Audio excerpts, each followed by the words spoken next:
اردو کور کے معزز دوستوں، میں ماجد ملک اور آپ تمام دیکھنے اور سننے والوں کو السلام علیکم۔ ناظرین گرامی، بس پہاڑی علاقے سے گزر رہی تھی، اچانک بجلی چمکی، بس کے قریب آئی اور واپس چلی گئی۔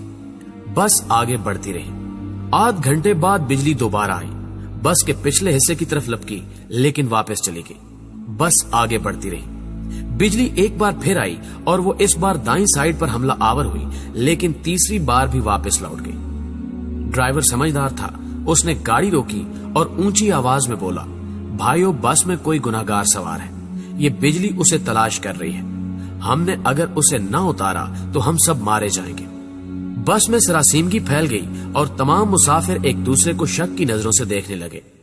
ڈرائیور نے مشورہ دیا، سامنے پہاڑ کے نیچے درخت ہے، ہم تمام ایک ایک کر کے اترتے ہیں اور اس درخت کے نیچے کھڑے ہو جاتے ہیں، ہم میں سے جو گناہگار ہوگا بجلی اس پر گر جائے گی اور باقی لوگ بچ جائیں گے۔ یہ تجویز قابل عمل تھی، تمام مسافروں نے اتفاق کیا۔ ڈرائیور سب سے پہلے اترا اور دوڑ کر درخت کے نیچے کھڑا ہو گیا۔ بجلی آسمان پر چمکتی رہی لیکن وہ ڈرائیور کی طرف نہیں آئی، وہ بس میں واپس چلا گیا۔ دوسرا مسافر اترا اور درخت کے نیچے کھڑا ہو گیا، بجلی نے اس کی طرف بھی توجہ نہیں دی۔ تیسرا مسافر بھی صاف بچ گیا۔ یوں مسافر آتے رہے، درخت کے نیچے کھڑے ہوتے رہے اور واپس جاتے رہے، یہاں تک کہ صرف ایک مسافر بچ گیا۔ یہ گندا مجہول سا مسافر تھا، کنڈکٹر نے اسے ترس کھا کر بس میں سوار کر لیا تھا۔ مسافروں نے اسے برا بھلا کہنا شروع کر دیا۔ لوگوں کا کہنا تھا کہ ہم تمہاری وجہ سے موت کے منہ پر بیٹھے ہیں، تم فوراً بس سے اتر جاؤ۔ وہ اس سے ان گناہوں کی تفصیل بھی پوچھ رہے تھے جن کی وجہ سے ایک اذیت ناک موت اس کی منتظر تھی۔ وہ مسافر اترنے کے لیے تیار نہیں تھا لیکن لوگ اسے ہر قیمت پر بس سے اتارنا چاہتے تھے۔ مسافروں نے پہلے اسے برا بھلا کہہ کر اترنے کا حکم دیا، پھر اسے پیار سے سمجھایا اور آخر میں گھسیٹ کر اتارنے لگے۔ وہ کبھی کسی سیٹ کی پشت پکڑ لیتا تھا، کبھی کسی راڈ کے ساتھ لپٹ جاتا اور کبھی دروازے کو جپھا مار لیتا، لیکن لوگ باز نہ آئے۔ انہوں نے اسے زبردستی گھسیٹ کر اتار دیا۔ ڈرائیور نے بس چلا دی۔ بس جو ہی گناہگار سے چند میٹر آگے گئی، دھاڑ کی آواز آئی، بجلی بس پر گری اور تمام مسافر چند لمحوں میں جل کر بھسم ہو گئے۔ وہ گنہگار مسافر 2 گھنٹوں سے مسافروں کی جان بچا رہا تھا۔ ناظرین گرامی، مجھے کسی صاحب نے ایک دلچسپ واقعہ سنایا۔ وہ ترکی کے راستے یونان جانا چاہتے تھے، ایجنٹ انہیں ترکی لے گیا۔ یہ ازمیر شہر سے دوسرے لوگوں کے ساتھ برفباری کا انتظار کرنے لگے۔ سردیاں یورپ میں داخلے کا بہترین وقت ہوتا تھا، برف کی وجہ سے سیکیورٹی اہلکار مورچوں میں دبک جاتے تھے، بارڈر پر گشت رک جاتا تھا اور ایجنٹ لوگوں کو کشتیوں میں سوار کرتے تھے اور انہیں یونان کے کسی ساحل پر اتار دیتے تھے۔ یہ ایجنٹوں کی عام پریکٹس تھی۔ ان صاحب نے بتایا کہ ہم ترکی میں ایجنٹ کے ڈیرے پر پڑے تھے، ہمارے ساتھ گجراں والا کا ایک گندا سا لڑکا تھا، وہ نہاتا بھی نہیں تھا اور دانت بھی صاف نہیں کرتا تھا، اس سے خوفناک بو آتی تھی، تمام لوگ اس سے پرہیز کرتے تھے۔ ہم لوگ دسمبر میں کشتی میں سوار ہوئے، ہم میں سے کوئی شخص اس لڑکے کو ساتھ نہیں لے جانا چاہتا تھا۔ ہم نے اسے روکنے کی کوشش کی لیکن وہ رونا شروع ہو گیا۔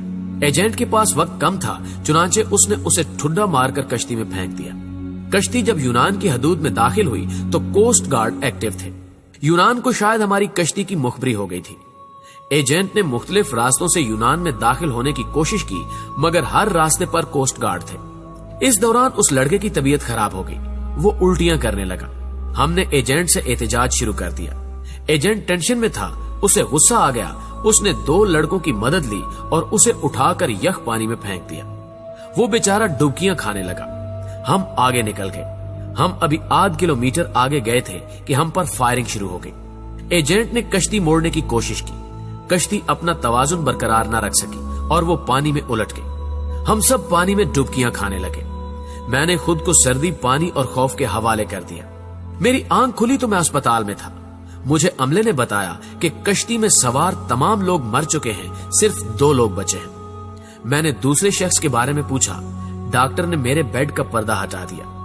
دوسرے بیڈ پر وہی لڑکا لیٹا تھا جسے ہم نے اپنے ہاتھوں سے سمندر میں پھینکا تھا۔ سمندر کی لہریں دھکیل کر اسے ساحل تک لے آئی تھی۔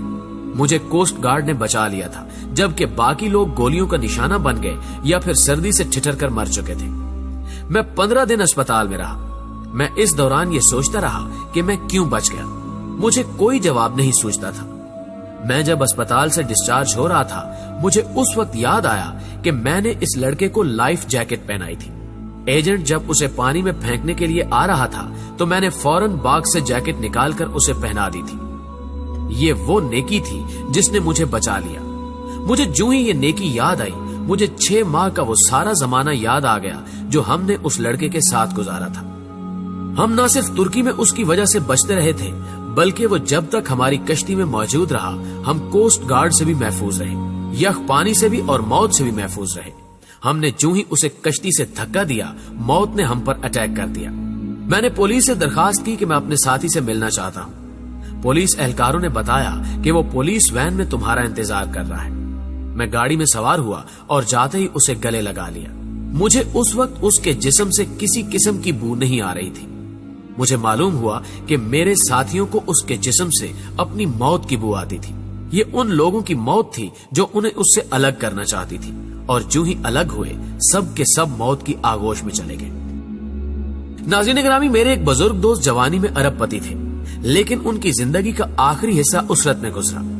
مجھے انہوں نے ایک دن اپنی کہانی سنائی۔ انہوں نے بتایا کہ میرے والد مل میں کام کرتے تھے، گزارا مشکل سے ہوتا تھا۔ ان کا ایک کزن معذور تھا۔ کزن کے والدین فوت ہو گئے، اس کے آگے پیچھے کوئی نہیں رہا۔ میرے والد کو ترس آ گیا اور وہ اسے اپنے گھر لے آئے۔ ہم 5 بہن بھائی تھے، گھر میں غربت تھی اور اوپر سے ایک معذور بچہ سر پر آ گیا۔ والدہ کو وہ اچھے نہیں لگتے تھے، وہ سارا دن انہیں کوستی رہتی تھی۔ ہم بھی والدہ کی وجہ سے ان سے نفرت کرتے تھے، لیکن میرے والد کو ان سے محبت تھی۔ وہ انہیں ہاتھ سے کھانا بھی کھلاتے تھے اور ان کا بول براز بھی صاف کرتے تھے اور انہیں کپڑے بھی پہناتے تھے۔ اللہ کا کرنا یہ ہوا، ہمارے حالات بدل گئے۔ ہمارے والد نے چھوٹی سی بھٹی لگائی، یہ بھٹی کارخانہ بنی اور وہ کارخانہ کارخانوں میں تبدیل ہو گیا۔ ہم ارب پتی ہو گئے۔ 1980 کی دہائی میں ہمارے والد فوت ہو گئے۔ وہ چچا ترکے میں مجھے مل گئے۔ میں نے انہیں چند ماہ اپنے گھر رکھا، لیکن میں جلد ہی تنگ آ گیا۔ میں نے انہیں پاگل خانے میں داخل کرا دیا اور وہ پاگل خانے میں رہ کر انتقال کر گئے۔ بس ان کے انتقال کی دیر تھی کہ ہمارا پورا خاندان عرش سے فرش پر آ گیا۔ ہماری فیکٹریاں، ہمارے گھر اور ہماری گاڑیاں، ہر چیز نیلام ہو گئی۔ ہم روٹی کے نوالوں تک کو ترسنے لگے۔ ہمیں اس وقت معلوم ہوا کہ ہمارے معذور چچا ہمارے رزق کی ضمانت تھے۔ ہم ان کی وجہ سے محلوں میں زندگی گزار رہے تھے۔ وہ گئے تو ہماری ضمانت بھی ختم ہو گئی۔ ہمارے محل ہم سے رخصت ہو گئے اور ہم سڑک پر آ گئے۔ پیارے دوستو، یہ تینوں واقعات آپ کے لیے ہیں۔ ہم نہیں جانتے کہ ہم کن لوگوں کی وجہ سے زندہ ہیں، ہم کن کی وجہ سے کامیاب ہیں اور ہم کن کی بدولت محلوں میں زندگی گزار رہے ہیں۔ ہم یہ بھی نہیں جانتے کہ ہم کس کو بس سے اتاریں گے، ہم کس کو کشتی سے باہر پھینکیں گے اور ہم کس کے کھانے کی پلیٹ اٹھائیں گے، اور وہ شخص ہمارا رزق، ہماری کامیابی اور ہماری زندگی ساتھ لے جائے گا۔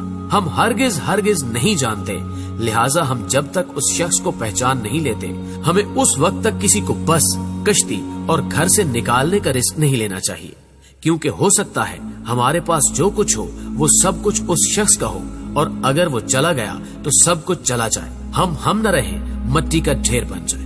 پیارے دوستو، ہمیشہ کی طرح مجھے امید ہے کہ آج کی یہ ویڈیو نہ صرف آپ کو پسند آئی ہوگی بلکہ آپ کے علم میں خاطر خواہ اضافے کا باعث بھی بنی ہوگی۔ اگر آج بھی آپ اس ویڈیو میں کی گئی باتوں سے اتفاق کرتے ہیں تو اس ویڈیو کو لائک کرتے ہوئے اپنے دیگر دوستوں کے ساتھ فیس بک اور واٹس ایپ پر ضرور شیئر کیجیے گا۔ نیز چینل پر نئے آنے والے دوستوں سے گزارش ہے، اگر انہوں نے ابھی تک ہمارا چینل سبسکرائب نہیں کیا تو اس کو سبسکرائب کرتے ہوئے ساتھ موجود گھنٹی کے بٹن کو بھی دبا دیں تاکہ ہر نئی آنے والی ویڈیو کی نوٹیفیکیشن آپ تک باقاعدگی کے ساتھ پہنچتی رہے۔ دوستو، آج کی ویڈیو میں بس اتنا ہی۔ جلدی حاضر ہوتے ہیں ایک نئی معلوماتی، علمی اور انٹرسٹنگ ویڈیو کے ساتھ۔ تب تک کے لیے اپنا ڈھیر سارا خیال رکھیے گا۔ اللہ حافظ۔